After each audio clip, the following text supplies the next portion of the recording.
world actually needs more of. Meet Marine First Lieutenant Jeremy Duncan. He recently performed an act of heroism that has nothing to do with the battlefield. His childhood best friend Jason Telly lost both kidneys last year and was looking at possibly waiting 3 years for a donor. Doctors told Telly there was a 1 in 100,000 chance of finding a match outside his family. Well, that's when his best friend, Marine Lieutenant Duncan, stepped in and beat those incredible odds. The two matched, and with Duncan on leave from duty in Iraq, the transplant surgery took place last month. And joining us now to talk about all this and the bond they now share is Jason Telly, live in San Antonio, Texas, and Marine Lieutenant Jeremy Duncan, who is in San Diego. First, guys, how are you doing? Jason with the new kidney, Jeremy without your old one. Yeah, I'm doing good. I'm doing good. I'm feeling great. Everybody's doing well. Well, have you guys found out you're like blood brothers, separated at birth or anything with this incredible match? Jason, you had to be thinking, man, 3 years of dialysis, what, 5 hours a day for 3 days a week?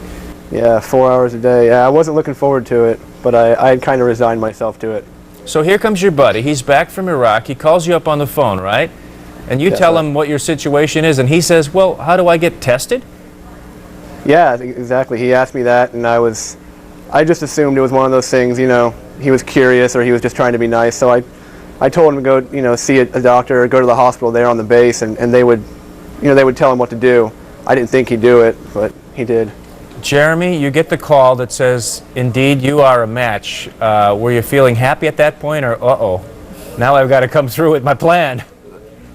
No, I was definitely looking forward to giving him a hand, you know.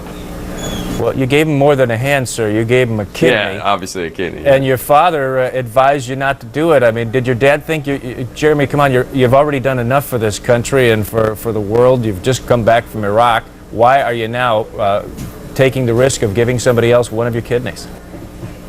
Yeah, he was a little you know, he was a little hesitant about that.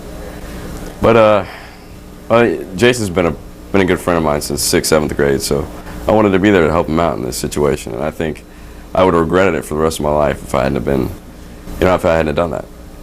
Jason, how does that kidney feel? It's working great, working better than the ones I had before. So I'm feeling really good. Do you feel a little tougher, like a Marine, maybe? I got a little bit of that in me, I think, little bit. So have you guys remained close friends, or has this kidney brought you closer together, Jason?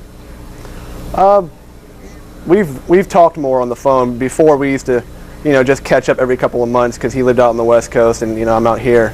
But I find we've probably talked a lot more since then, just to check up on each other, see how we're both doing. And Jeremy, what's next for you in terms of your service?